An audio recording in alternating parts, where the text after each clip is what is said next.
un tercer episodio de su podcast Escuadrón Semilla y esta es una semana especial para nosotros porque tuvimos la inauguración de Casa Mojojoy, que pretende ser un espacio y para distintas cosas, actividades relacionadas a la agricultura, ¿verdad? El domingo tuvimos la inauguración. Bueno, Oscar, yo no sé qué le pareció ese domingo. Digamos, es bastante interesante porque confluyeron mucho tipo de personas de la agricultura y no de la agricultura, porque estuvo gente aquí del MAC y estuvo gente del CAS, que es un colectivo agroecológico, pero también mucha gente de artistas y sobre todo en eso, como bien lo dice el nombre nuestro, como agricultura, también como que empieza a darle como forma a la Casa Mojojoy y eso llena como de bastante felicidad o al menos un impulso para seguir con este espacio. Entonces me pareció bastante interesante toda la actividad y no agradecer a todos los que estuvieron y ojalá sigan participando del podcast también y un montón de actividades por venir. Sí, es que esa parte cuesta, ¿verdad? Como la parte entre cultura y combinarlo con el trabajo manual agrícola, como ese puente, porque las dos actividades están, ¿verdad? Siempre está el arte como haciendo acciones y siempre está la producción intelectual, haciendo sus artículos, etcétera, etcétera, y siempre está por otro lado el trabajo práctico, manual, haciendo, pero la combinación o el puente que cruza a ambos, yo siento que es como uno de lo que yo imagino que se podría empezar a desarrollar en Casa Mojojoy, ¿verdad? Sí, esa es la idea. Y ojalá, y yo creo que es un buen comienzo para hacerlo.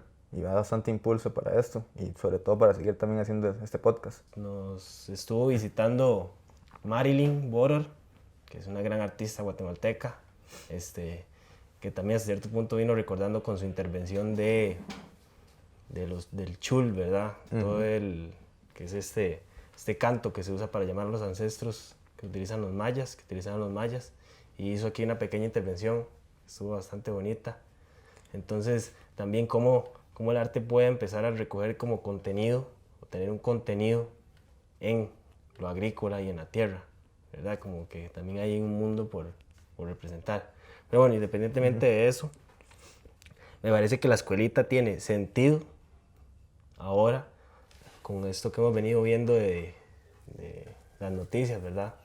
Que la crisis de los contenedores plantea de que los precios de los agroquímicos y los precios de la maquinaria agrícola, los precios de la semilla, los precios de todo lo que tiene que ver con la producción agrícola y de muchas otras actividades, pero en este caso de la agrícola, va a subir mucho, pero mucho el precio de todos los insumos agrícolas. Bueno, ya salió en Teletica, ya salieron las revistas agropecuarias, ya lo vienen diciendo compas que trabajan en Walmart como asesores agrícolas. Sí, de hecho este compa de Walmart también plantea que Walmart está viéndose obligado o ha planteado a los agricultores o pequeños agricultores a cambiar de su forma de agricultura o su metodología de la agricultura convencional, cosa que digamos que no se había dado. Pero como bien digamos es un problema que ya se sabe, como que ya viene de antemano, sin embargo hasta ahorita y obligados yo creo también Teletica, no sé, medios de comunicación diversos como del país ya empiezan a tener esa noticia como su noticia diaria. Viene inflación de precios, los insumos van a venir muy caros, los plaguicidas, todo lo que utiliza la agricultura convencional va a venir muy muy caro. Entonces lo que digo yo es que ya sitúa, y como bien dice usted, sitúa la escuelita de la tierra en un lugar que empieza también o se cubre de todos esos temas que empiezan a ser populares. O sea, que si antes quedaban en el agro, o bien quedan en el agro en una fila muy pequeña, ya mucha gente se empieza a dar cuenta porque también afecta al consumo. Se afecta toda la canasta básica y afecta mucho lo popular. Y hacia eso como que quiero tirar la línea porque revela como la fragilidad del modelo, ¿verdad? Hacia eso voy. O sea, yo no sé por qué, digamos, se siente más frágil el agricultor convencional frente a la crisis del comercio marítimo y no el agricultor de la agricultura orgánica. O sea, ¿qué hay en la agricultura orgánica? ¿Qué hay en la agricultura convencional que hace a uno dependiente y hacia otro que no le afecte tanto la realidad del comercio o la crisis de los contenedores. Sí, pero digamos, esa fragilidad, yo creo que también, como bien decía usted, se ve reflejada como en esa, no sé, ese apunte de la economía hacia una economía que realmente, digamos, lo que vende son servicios, porque por ejemplo, como ellos se ganan más la maquinaria que la base que es la agricultura. O sea, gana mucho más la gran empresa que hace el tractor que el agricultor que va a sembrar esa semilla. O sea, todo eso se ve reflejado en toda esta crisis, como bien decía usted, de los contenedores, en esa crisis marítima, que más bien es como el punto culmine o la cereza en el pastel de toda esa dependencia que han generado o toda esa fragilidad que han generado en la agricultura convencional. O sea, es como usted dice, o sea, realmente uno no puede decir que es absurdo porque el mundo ya está globalizado y tiene un montón de redes, pero sí es absurdo en la lógica agrícola. O sea, usted, por ejemplo, usted ve aquí en la agricultura orgánica, probablemente no tengamos ese problema. Y no porque no seamos parte del mercado internacional, o no seamos parte del mercado, no tengamos que vender nuestros productos, sino por por las diferencias que tenemos con la metodología, que obviamente parte de la independencia, o sea, la independencia ojalá de toda esa gran industria que en este momento tiene la crisis, pero también no solo eso, no solo una parte de la dependencia, porque la dependencia es crear suelo, reconstruir suelo, y eso hace que tengamos un colchón que a pesar, digamos, que tal vez haya un insumo que falte, pero hay un colchón grande que debe haber creado suelo y está alimentando un suelo constantemente. O sea, no tenemos esa crisis, digamos que sí, no hay insumos, pero un agricultor podría decir, pero tengo suelo, entonces me la puedo jugar con la cosecha. Sí, el problema es que si usted trabaja con agricultura convencional, usted no hace suelo. Exacto. Es que ese es el gran problema, que entonces hoy en día los agricultores que van a sufrir, y las campesinas que van a sufrir, los productoras que van a sufrir por la crisis del comercio marítimo, están sufriendo, diría yo, padeciendo un modelo, que es el modelo de la agroindustria, que les destruyó el suelo, que los tiene dependientes a fertilizantes químicos ahora, carísimos ahora, y además de eso los condenó a un modelo de agricultura de monocultivo, ¿verdad? Yo ahí metería el monocultivo como factor. O sea, el hecho de que quieren sembrar un solo cultivo, ¿verdad? Y vender en el mercado japonés o en Nueva York la piña o el banano o el megacultivo o el café, o, ¿verdad? Siempre pensar en la palma, en un solo cultivo y cuál es el más rentable. Entonces casi que los obliga a pasarle por encima de a ciertas reglas del ecosistema, ¿verdad? Y a ciertas normas que uno dice, mae, o sea, vas contra la naturaleza y te vas a enfrentar con millones de plagas. Sí. Que te va a condenar a millones de litros de veneno por año y a graves desequilibrios, porque el monocultivo en la naturaleza es alimento para una plaga, pero puesto sobre la mesa, ¿verdad? Es un buffet. O sea, es la homogenización del ecosistema provocando que se eliminen la mayor cantidad de depredadores, la mayor cantidad de biodiversidad y reine casi que la presencia solo de los bichitos, de las enfermedades que pueden atacar la palma o al monocultivo respectivo. O sea, el monocultivo es frágil per se, es altamente dependiente de, casi que es intravenoso. O sea, una planta bajo el modelo de monocultivo, bajo el modelo de agroindustria, lo que tiene son intravenosas de veneno y de fertilizantes químicos que si se caen, se destruyó el sistema completo. Cosa que a nosotros no nos pasa. Sí, claro. O sea, a nosotros se nos puede caer nuestro cultivo de cebollino, pero a la par lo que hay es lechuga y no pasa la otra enfermedad. O sea, la agricultura orgánica trabaja con diversidad, esta trabaja con monocultivo. Esa diferencia hace a una un poco independiente y a otra más dependiente. No, y además abonado a eso, vamos de nuevo a eso que usted decía como de la piña, no sé, o la cuestión esta de la exportación de piña. De la agricultura convencional, mucha ha estado dirigida a la exportación, o sea, la dependencia del mercado internacional. La agricultura orgánica, o al menos como nosotros tenemos la visión y como de lo que recogemos de todos nuestros maestros, por decirlo de un modo, la agricultura orgánica apunta al mercado interno. Entonces no es dependiente de las fluctuaciones, depende mucho menos de todas las fluctuaciones o de todos esos vaivenes del mercado internacional, porque apunta a esto, apunta a una relación directa con el cliente o más bien con el consumidor, una relación más directa con la sociedad y con la comunidad, y yo creo que eso también nos salva. O sea, es un salvataje, digamos, si tenemos el salvataje ecológico o el salvataje con la construcción del suelo, pero también tenemos el salvataje con la construcción de una sociedad o una pequeña sociedad, o un pequeño, no sé, grupo comunitario que confía en nosotros porque le abastecemos necesidades básicas. O sea, no estamos abasteciendo mercados internacionales que lo que van a hacer es casi que una especulación, sino que estamos abasteciendo necesidades básicas de la Sí, población. porque quien vende para el mercado internacional depende de que se cotice bien en la bolsa su cultivo. O sea, ojo, no depende de la demanda de sus clientes naturales, directos, de las personas, porque las personas ocupan comida. Sí, claro. En cambio, el modelo de exportación no se fija en que la gente ocupe comida o no ocupe comida. Lo que se fija son en las acciones de la bolsa, ¿verdad? Entonces, en ese sentido, como dice usted, o sea, un vaivén del mercado desequilibra toda la producción. O sea, nosotros, en cambio, seguimos teniendo la misma demanda, a pesar de la crisis, a pesar de que sentimos un poco la crisis, la misma demanda porque trabajamos con clientes reales, con personas reales, para satisfacer necesidades reales. Eso es muy interesante, porque eso lo decía Sebastián Piñeiro, decía, es que ya esas empresas casi ni podríamos llamarlo agricultura. Eso es especulación financiera que asumió como medio para realizarse agricultura. Pero eso no es agricultura. Eso es que, usted vio alto el precio de la bolsa, se fue de bruces sin sembrar banano, lo que sea que vaya a sembrar, y ahora está esperando que se sostenga el precio en el mercado internacional.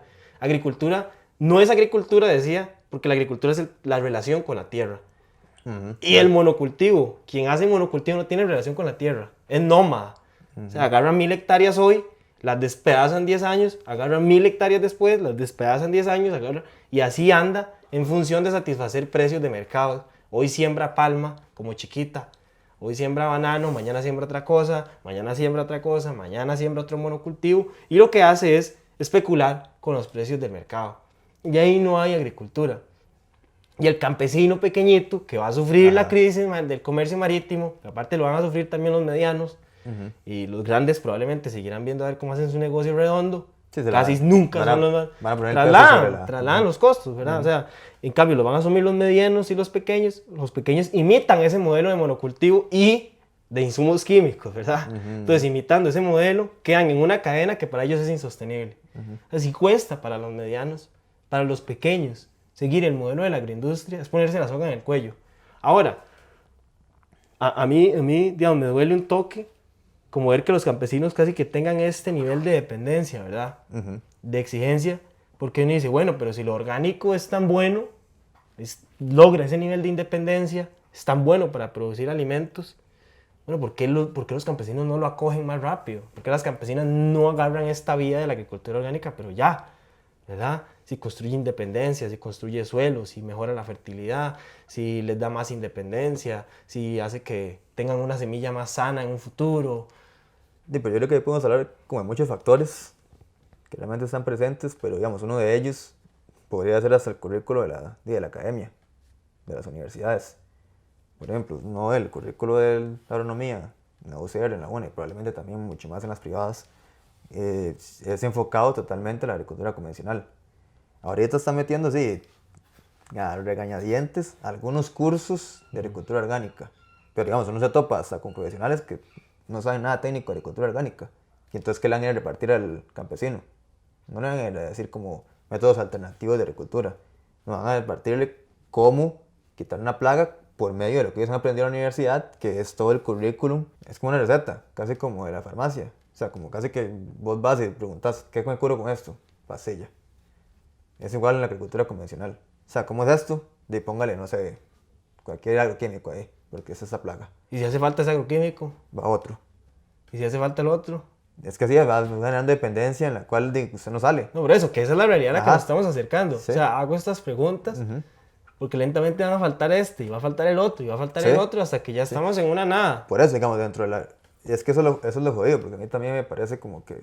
O sea, me duele, porque yo tengo agricultores convencionales, pequeños, aquí a la par también, nosotros lo vemos siempre, que son amigos, que hacen la misma actividad, que generan, no sé, están pulseándola todos los días, pero que, digamos, por toda la formación, y porque también le han quitado el campesinado, digamos, no solo eso, le han quitado la formación que ha tenido.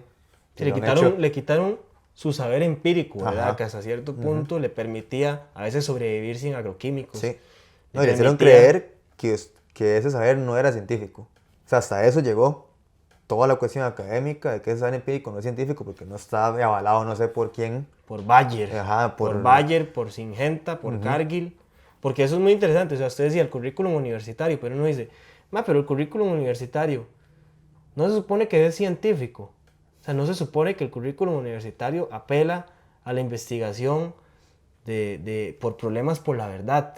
Que yo diría, porque si hay ejemplos tan exitosos de agricultura orgánica, que los hay. Sí. O sea, vamos a ver, Finca Tierra de Sueños de JJ Paniagua, Finca Orgánica San Luis de Grecia, Finca Orgánica El Tablazo, el proyecto de Semillas Plantae, Finca Experimental Los Juncos, con Alan, bueno, hay un montón, mencioné unas que tengo así cercanas, pero hay un montón que demuestran la capacidad de la agricultura orgánica.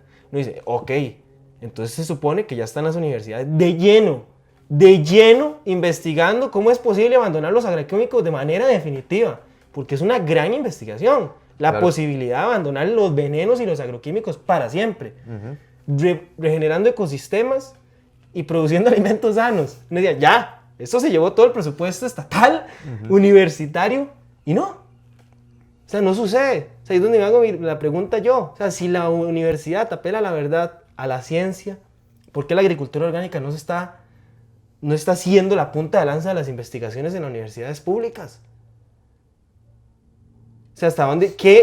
¿Por qué ese currículum que usted dice que está casado con la agroindustria sigue casado con la agroindustria cuando ya los ejemplos por una nueva agricultura se desbordan y muy exitosos?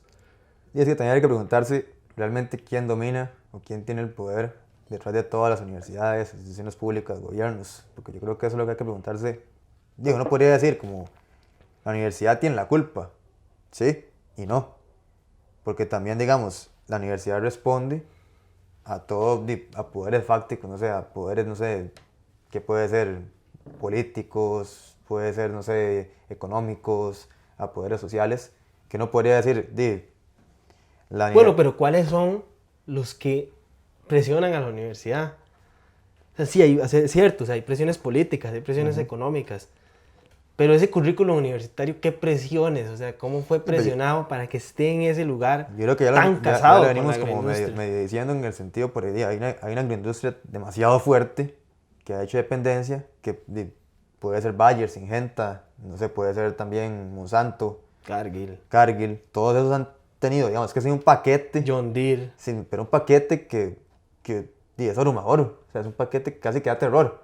Porque está cerrado. O sea, desde la semilla hasta la maquinaria que le han hecho creer que tiene que usar el agricultor convencional, el pequeño agricultor convencional sobre todo se lo encierra y además presiona a los gobiernos, o los gobiernos mismos son ellos, para que las universidades o otras instituciones públicas, y obviamente las privadas también tendrán su criterio ya de venta, también de rentabilidad, pero universidades públicas tengan su currículum, o sea, que su currículum sea más bien la justificación de ellos. Sí, porque ahí, digamos, el fenómeno, por ejemplo, es tan poderosa que te compra profesores, o sea, que compra, o sea, el simple hecho que profesores que hoy dan clases en las universidades públicas han trabajado en proyectos piñeros de chiquita. Sí, claro. Han asesorado proyectos de palma aceitera en la zona sur. Han asesorado y luego van y dan clases. O sea, ya uno diría, ahí ya hay ni siquiera búsqueda de la verdad, uno por un conflicto de intereses. O sea, un profesor que regó veneno, toneladas de veneno, en algo que era un bosque, para hoy en día hacer un monocultivo de palma aceitera, probablemente nunca vaya a cambiar a la agricultura orgánica. Pero es una cuestión casi que de vergüenza, ¿verdad? O sea, no solamente es, o sea, aparte también están los comprados. Hay otros que les da vergüenza el pasado venenero que tienen y por eso lo van a promover para siempre.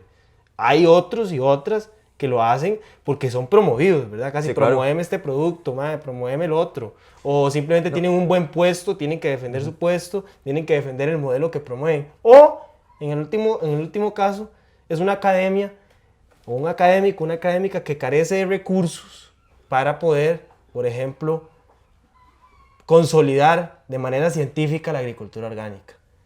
También hay muchos casos así, sí, claro. De académicos y académicas que tienen la convicción de generar nueva teoría más sana, pero no tienen las herramientas científicas y técnicas que sí ha desarrollado la agricultura convencional para defender la propuesta de la agricultura orgánica. Entonces, como dice usted, o sea, el poder llega hasta tal punto que le toca la puerta directamente al trabajo del profesor universitario. Sí, O sea, claro. lo usa de asesor en sus proyectos de monocultivo, lo usa de... No, yo diría que el poder llega a tal punto que, digamos, que utilizan, por medio de la misma academia, los profesores, como usted dice, que la investigación se dé en esas fincas convencionales de pequeños campesinos. O sea, yo voy a ir a envenenar casi el suelo, tal vez un pequeño campesino que puede que no lo tenga tan envenenado o esté empezando en la agricultura, solo para hacer la investigación, para ver, no sé, para justificar la Bayer o para justificar a Monsanto, para justificar la Cargill.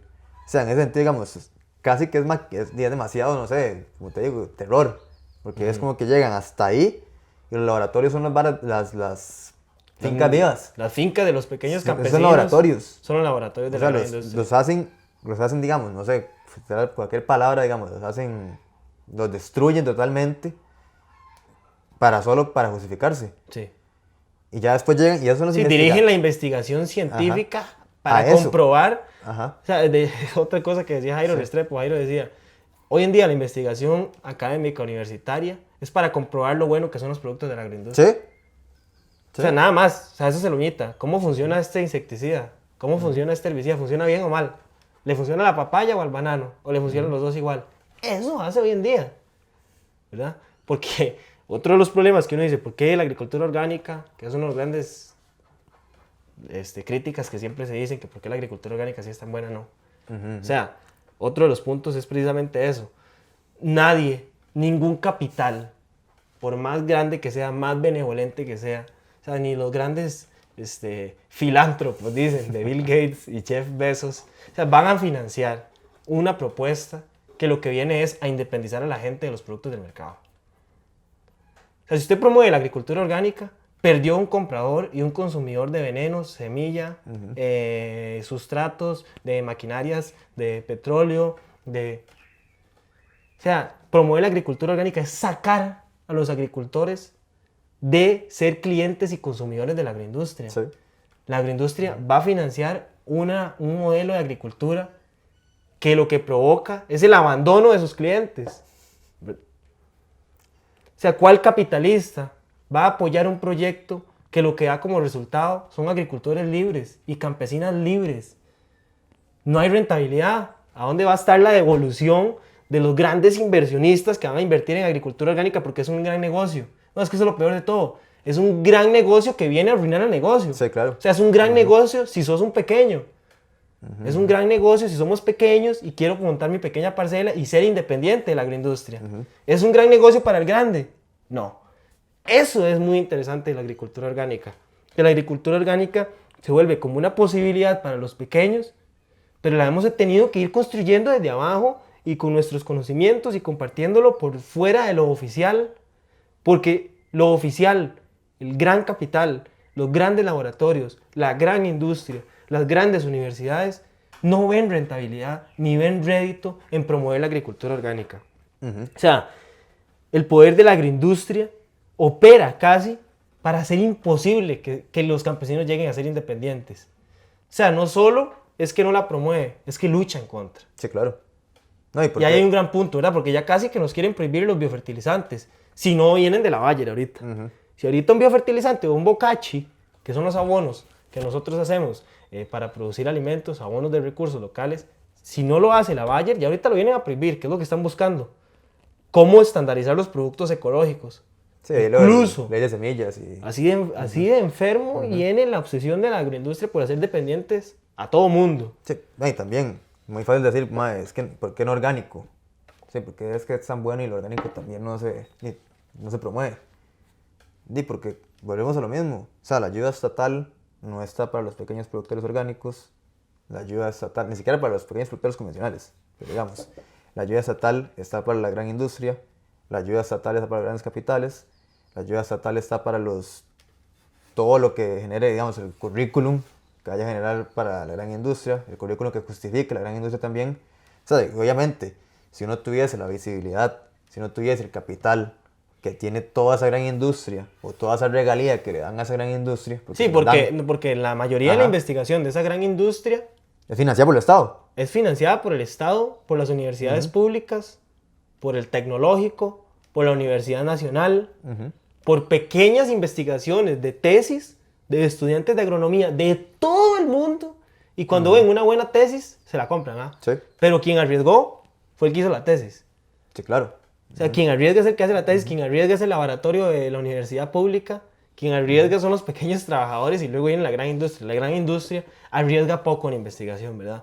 O sea, siempre lanza las pymes, siempre lanza al pequeño que arriesgue en la investigación para luego ver qué funciona o qué idea le sirve para comprar después, ¿verdad? Eso hace mentira que utiliza ahorita el Banco Mundial, también por un nombre claro, que es que ellos no van a romper el Estado. Y obviamente no lo van a romper el Estado, no lo van a prestar porque el Estado les sirve para darle toda la investigación gratuita, con impuestos suyos, míos y de ustedes. O sea, con lo que pagan ustedes de impuestos vamos a pagar a seguir justificando la destrucción de la naturaleza y nosotros mismos, porque en la comida que nosotros comemos, que es comida envenenada. Bueno, y ahora, para volver al punto original, que era la crisis de los contenedores y el aumento del precio de los agroquímicos y de las consecuencias que esto va a traer. Aparte, ya se empieza a sentir, ¿verdad?, que era algo oculto, de cómo la agricultura convencional mantenía esos precios y producía esas cantidades y bla, bla, bla. Ya se empieza a ver de que es destruyendo suelos, destruyendo el medio ambiente, dependiendo de precios internacionales y de tecnología del mercado internacional, que es frágil en los vaivenes. Claro. Y por otro lado, que yo siento que es algo que hoy en día no se ve y que se va a ver en algún momento, es que no se hacen cargo de los daños ambientales. Porque me he topado mucho argumento de que la agricultura convencional, te produce tasas de productividad de no sé cuánto. Sí, pero súmele lo que cuesta descontaminar esa agua contaminada con veneno. ¿Cuánto cuesta descontaminar 1000 litros de agua potable que entra a esa finca y sale envenenada? De eso no se hacen cargo, ¿verdad? Eso cae al río, para la gran industria, eso cae al río y no se hace cargo. Los costos ambientales. O sea, lo que quiero volver es cómo se empieza a visibilizar el tejido o la red que esconde las formas en las que produce la agricultura convencional, ¿verdad? O sea, ir develando los pilares que la sostienen y cómo son pilares que dañan a la sociedad. Sí. O sea, producir a esas tasas de productividad que quiere la agricultura convencional, producir a ese costo ambiental, producir, digamos, con salarios de hambre, porque son salarios de hambre los que pagan en una piñera y en una palma aceitera, son salarios de hambre, se producen esas exportaciones y agregar más esas altas exportaciones o esas exportaciones se las deja un pequeño grupo la ganancia, ¿verdad?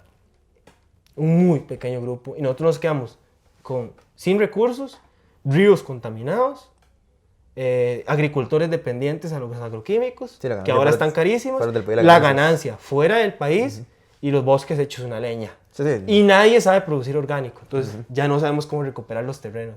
La realidad que viene a dejar la agricultura convencional y peor aún, la gran agricultura convencional, es para que nos empecemos a replantear una nueva forma de hacer agricultura pronto. Sí, me gustaría nada más como aclarar un toquecillo de la cuestión esta porque todo podría recaer como que la culpa la tiene el pequeño campesino también, porque eso va a salir, o sea, para mí va a salir en el sentido de que, digamos, van a tapar a todo ese gran poder de la industria, de Monsanto, Cargill, la Bayer, etcétera, etcétera, etcétera, y van a decir que la culpa es de la pequeña agricultura convencional de toda esta crisis. Y eso es lo que va a salir ahorita. Yo estoy seguro porque es insostenible todo esto, los precios de los insumos, de los venenos, de los plaguicidas. Es insostenible o se pasan a la agricultura orgánica o van a tener que buscar a alguien a quien echarle la culpa de todo esto. No, que se pasen a la agricultura orgánica. Sí, claro. Por eso estamos abriendo Casa Mojojoy para que nos visiten. Vienen talleres de agricultura orgánica. Estamos comprometidos con mejorar la capacitación agrícola, todo el movimiento de la agricultura orgánica y darle un carácter científico y ampliar el debate y promover esto, ¿verdad? Como una alternativa real y viable. Y bueno, esta es la idea de este espacio. Yo creo que aquí deberíamos de cerrar este tercer episodio de podcast. Agradecer a todas las personas, ¿verdad?, que impulsan la agricultura orgánica, que son un montón de proyectos que ahora se me escaparon. No, y también saludar un poco al colectivo agroecológico CAS, que es un impulso de agricultores orgánicos, consumidores orgánicos, de San Isidro de Heredia, San Rafael, y no, cerrar este podcast y ojalá que les guste.